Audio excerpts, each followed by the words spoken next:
खाना था जहाँ के नियम कायदे कानून कुछ अलग होते थे। इस जेल के कैदी डेली अपने घर से बस्ता टांग के यहाँ पे आते हैं दिहाड़ी करने। कई माँ बाप उनके बच्चों को खुद इस जेल में फेंक के जाते हैं ताकि उनका बच्चा जिंदगी में एक सक्सेसफुल दिहाड़ बन सके। दरिंदे रोक दे बच्चा। मैं अपनी दिहाड़ी करने वैन से जाता था। हमारी वैन वाले ड्राइवर का नाम था भैया जी और उसकी वैन का नाम था मैजिक, जिसका हर दूसरे दिन टायर पंचर हो जाता था।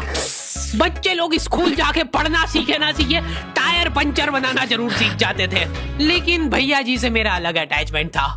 उनसे मेरे को दिल से नफरत थी। ये आदमी सुबह 5 बजे आके मेरे घर के सामने हॉर्न बजाता था। अरे भैयू, ओए भैयू, जल्दी से तैयार हो जा बेटा, 5 मिनट में निकलना है फटाफट। 9 बजे का स्कूल है यार हमारा। लेकिन ये आदमी सुबह सबसे पहले आके मेरे को लेता था। उसके बाद हम 3-4 घंटे पूरे शहर भ्रमण पे निकलते थे। शहर के पूरे आखिरी कोने से बच्चे ले लेके आता था ये आदमी। जहाँ पे वैन जा भी नहीं सकती उधर कूदा कूदा के ले जाता था ये, और फिर टायर पंचर हो जाते थे। शाम पड़े वापस से हमको घर घर छोड़ के आता था ये। जिंदगी बर्बाद कर दी थी भैया जी ने मेरी। सबसे पहले लेते थे और सबसे आखिर में छोड़ते थे। लेकिन मैं फिर भी उसी वैन में जाता था क्योंकि चमेली भी हमारी वैन में आती थी। और बात यह है कि वो मेरे पास ही बैठती थी, मतलब मजबूरन। उसके पास और कोई ऑप्शन ही नहीं बचता था और मैं बचाता भी नहीं था। मैं घर पे जाते थे, जो 2-3 घंटे मेरे को सोने के लिए मिलते थे उसमें सोता नहीं था और मैं प्लानिंग करता था कि कैसे चमेली सिर्फ मेरे पास बैठे। चमेली सबसे आखिर में आती थी और मैं सबसे पहले सुनसान वैन में चढ़ के बस्ता अपने पास में रख के और फसर के सो जाता था। बाकी सारे बच्चे अपना बस्ता गोदी में रखते थे क्योंकि तुम्हारे बाप की वैन नहीं है, मतलब मेरे भी नहीं थी। पर मेरे ऊपर भैया जी को तरस आ जाता था कि बेचारा 5 बजे से आया है, तो वो सोने देते थे। अरे कैसे चला रहा है ये गाड़ी? रुक जा, गाड़ी चलाना नहीं आती क्या? देखो, आदमी इतना तभी चिढ़ता है जब उसकी जिंदगी में कोई लड़की ना हो। नहीं है ना? नहीं, मैं समझ सकता हूँ लड़की ना होने का दुख दर्द। मैं भी किसी जमाने में लड़कियों की तलाश में गली मोहल्ले भटकता था। फिर एक दिन मेरे पास से वो निकली। जैसे ही मैंने हैपन खोल के देखा, उसकी आईडी मेरे फोन पे चमक रही थी। हैपन ये एक रियल लाइफ डेटिंग ऐप है। यहाँ पे तुमको वो लोग मिलेंगे जो तुम्हारे आस पड़ोस से निकले हो कभी ना कभी। 100 किलोमीटर दूर रहने वाले लोगों से बात करके फायदा ही क्या जब तुम मिल ही ना पाओ। और अगर तुम्हारी घिनौनी शक्ल देख के यहाँ पे तुमसे कोई प्यार मोहब्बत नहीं भी करता है तो तुम फ्रेंडशिप तो कर ही सकते हो फिर भी।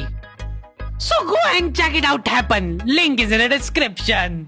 लेकिन मैं सोता नहीं था। मैं आंख बंद करके चमेली के घर का इंतजार करता था। तो क्योंकि चमेली आखिरी में आती थी तो वैन पूरी पैक पुक हो रखी होती थी, बच्चे बाहर उबल रहे होते थे और मैं अपना बस्ता पास में रख के एक्टिंग देखो, एक्टिंग।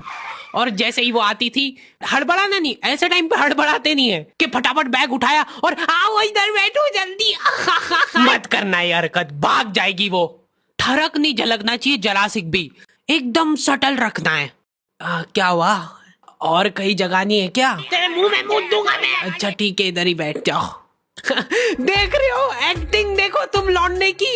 ना जाने कौन सी नशीली खट्टी मीठी खुशबू लगा के आती थी चमेली। आज तक उसकी खुशबू है मेरी नाक में। मैं वो खुशबू का पूरा मजा ले ही रहा होता हूँ, इतने में एकदम भभका बास आती है निकाह से। जैसे ही मैं बाहर जागता हूँ, मरा हुआ कुत्ता पड़ा है वहाँ पे। एक काली कार सूख करके निकली और मेरे बच्चे को मार दिया। कैसे करके निकली? शूक। ऐसे नहीं निकली थी, मैं यहीं पे खड़ा था, वो कार आई थी और जैसे ही वो बच्चा नीचे आया तब वो खड़ा, वो बच्चा चिल्लाया और फिर कार शूक करके भाग गई। उधर कुछ बच्चे ऑटो रिक्शा से भी आते थे स्कूल। ऐसा लगता था कि पूरे स्कूल के बच्चे इस एक ऑटो रिक्शा में ठूस ठूस के ले जाता है वो। ये ऑटो वाले और भैया जी दोस्त थे और अब ये बीच सड़क पे रेसिंग लगवा रहे हैं। इनकी गाड़ियां उबला रही है बच्चों से, फिर भी नहीं मान रहे ये लोग। नहीं जीतूंगा। स्कूल जाके वो पीछे मुलट के देख रहा है तो एक बच्चा नहीं बचा उसके ऑटो रिक्शा में। हमारे भैया जी बेचारे पीछे से उनके गिरे हुए बच्चों को उठा उठा के ला रहे थे। ये सब हरकतें करके हम लोग जैसे तैसे कैद खाना पहुंच जाते हैं। सुबह 5 बजे से निकलने के बावजूद हम लोग लेट पहुंच रहे हैं। वहाँ पे पहुंच के हमने देखा कि 4 लौंडे मरे हुए पड़े हैं। जिनको डॉन ने मारा है। डॉन हमारे स्कूल की इंचार्ज थी। डॉन का कद छोटा था और पेट मोटा था, और आश्चर्य की बात यह है कि समय के साथ उसकी हाइट कम हो रही थी। मतलब बड़े नहीं बड़े वो चलता एक बार को, पर इसकी कम हो रही थी। डॉन बहुत स्ट्रगल करके कार से स्कूल आती थी खड़े होके, क्योंकि बैठ जाए तो उसको सामने की सड़क नहीं दिखती थी। वो अलग बात है, खड़े होके भी पूरा नहीं दिखता था। हर रोज 2-4 कुत्ते कुचलते हुए आती थी वो। फिर मेरे को समझ आया कि रास्ते में जो कुत्ते दिखे थे वो डॉन इस कैद खाने में छत पे बैठी रहती थी स्नाइपर लेके। कोई भी कैदी कुछ गलत गतिविधि करता हुआ दिखता था तो वहीं पे, मैडम इनकी लाश का क्या करना है? अरे ये तो आपको पता ही है। कहाँ रह गए थे यार झमू दीदी? फटाफट ये खून वून साफ करो। झमू दीदी बुलेट से स्कूल आते थे और ये अफवाह फैली हुई थी पूरे स्कूल में कि उनके घर पे मर्सिडीज भी है। लेकिन झमू दीदी हम्बल रहना पसंद करते हैं। ऐसा कहा जाता था कि ये स्कूल ऑन पेपर झमू दीदी के नाम पे ही है, पर वो हम्बल रहने के लिए यहाँ पे झाड़ू पोछा लगाती है। वैसे मैडम इन्होंने करा क्या था? गैर कानूनी पेन फाइट का सट्टा खेलते थे ये लोग क्लास में। उससे मेरे को प्रॉब्लम नहीं है, मेरे को क्यों नहीं? हाँ, हमारी क्लास में पेन फाइट का सट्टा चलता था। हमारे इधर जो लौंडा पेन फाइट में जीतता था, सामने वाले का पेन उसका हो जाता था। कुछ बच्चे अपना सब कुछ दांव पे लगा देते थे और कर्जे में डूब जाते थे। फिर भी वो लोग हार नहीं मानते थे और अपने दोस्त से पेन उधार लेके खेलते थे और वापस हार जाते थे। तो अब क्लास में कुछ बच्चों के पास पोटला भर के पेन पड़ा है और कुछ बच्चों के पास पेन ही नहीं है। पेन इस कैद खाने की करेंसी थी। जिसके पास जितने महंगे पेन वो उतना रईस। यहाँ पे ब्लैक में पेन इधर उधर होते थे। नॉर्मल लोगों के पास होते थे 5 रुपए वाले जीफी जेल, जो कि तुम एक पन्ने पे लिखोगे तो पीछे 10 पन्ने तक छप जाएगा। और उनसे भी गए बीते लोग होते थे जो 3 रुपए वाला यूज एंड थ्रो लेके आते थे और उससे भी उनकी अच्छी राइटिंग आ जाती थी। बहुत चिड़ मचती थी यार मैं कौन से। और कुछ चुनिंदा रईस लोग होते थे जिनके पास होता था ट्राईमैक्स। हर बच्चे का सपना होता था कि उसके पास एक ट्राईमैक्स हो, साथ में आसपास 2-4 लड़कियां हो। मेरे को प्लीज मेरे को यहाँ पे ऑटोग्राफ दे दो। ये लो ट्राईमैक्स किंग के। ये ट्राईमैक्स क्या बात कर रही है? सही में एकदम रईस लोग ही अफोर्ड कर पाते थे ट्राईमैक्स। वो बाबड़े भी एक एक अक्षर लिख के रिफिल खोल के देखते थे। खाली हो रही है तो एक बार एक रईस बच्चे का ट्राईमैक्स चोरी हो गया। पूरे स्कूल में हाहू मच गई थी। वो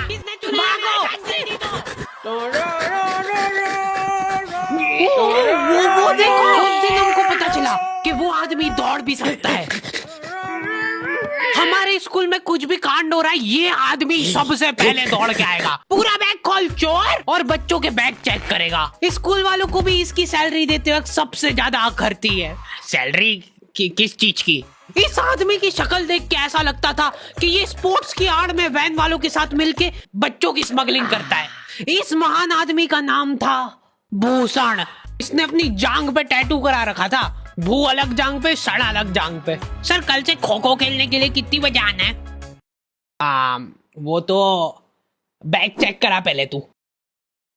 इन्होंने पूरे कैद खाने के कैदियों को लाइन से खड़ा कर दिया है। पेन हमारी क्लास के बच्चे का गुमा है और पूरे स्कूल में ढूंढ रहे हैं लोग।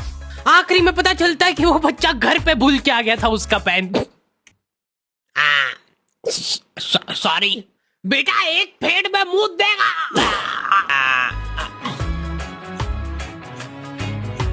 ऐसे तो नमूने बच्चे थे हमारे स्कूल में, और टीचर लोग उनसे भी गए बीते थे। हमारे स्कूल में टीचरों को उनके नाम से कोई जानता ही नहीं है। बच्चों ने उनकी हरकतों के अनुसार टीचरों के नाम रखे हुए। हमारे इंग्लिश वाले टीचर का नाम था छोटा भीम।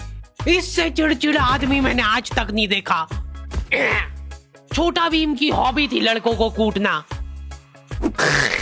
उस बेचारे की हाइट छोटी थी तो बच्चे के मुंह तक उसका हाथ ही नहीं पहुंचता था। बेचारा उचक उचक के मारता था, फिर भी कमर तक ही हाथ पहुंच पाता था उसका। एक पॉइंट पे मेरे को ऐसा लगने लग गया था कि उसको सैलरी लड़कों को कूटने की मिल रही है। कभी किसी बच्चे को बहुत ज्यादा मार दिया, घायल हो गया वो बेचारा, ये लो आपका एक्स्ट्रा बोनस। होमवर्क तुम्हारा बाप करेगा क्या? सर मेरे पापा मर गए थे। तू भी मर जा। ये लो। अरे वाह, नहीं चल रही सांस, तो नहीं चल रही है। हाँ कंफर्म मर चुका है ये। ओह ये लो आपका प्रमोशन हो गया है। लड़कियों से उसका अलग अटैचमेंट था। कौन सा परफ्यूम लगा के आई हो? सर थोड़ा दूर रहो। अरे मैं कुछ कर थोड़ी ना।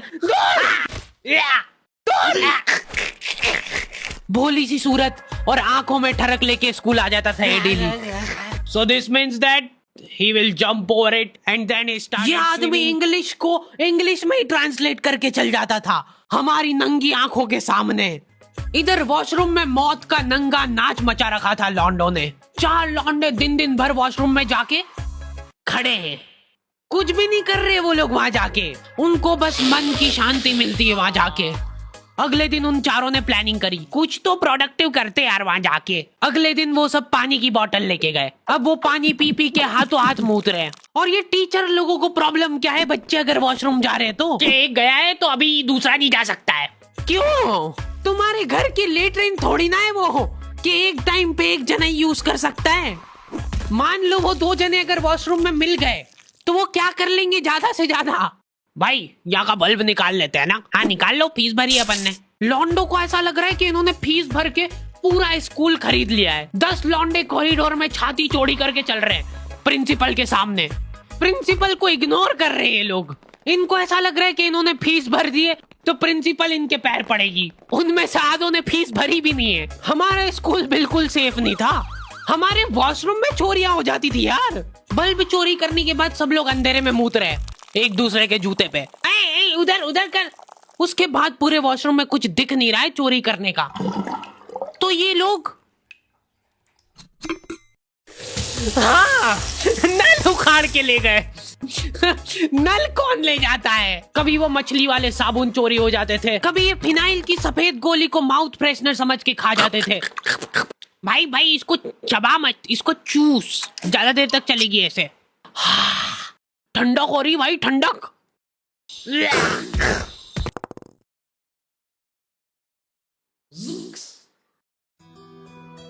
ओके तो दी एंड हो चुका है। होपफुली तुम लोगों को ये वीडियो पसंद आई होगी। अब कोई भी रोएगा नहीं। डैडी किधर गया? वो मर चुका है। लो भाई तुमको जो चाहिए था ले आया हूँ मैं। अपने दोस्तों को ब्लैकमेल करो उनकी गंदी फोटोज दिखा के कि उनको ये वीडियो मजबूरन देखना पड़े। बाकी अगर तुमको इसका सेकंड पार्ट चाहिए तो 2.5 लाख लाइक्स कर दो फटाफट। और हैपन चेकआउट करना बिल्कुल मत भूलना, लिंक मैंने डिस्क्रिप्शन में डाल दी है। मिलते हैं नेक्स्ट वीडियो में।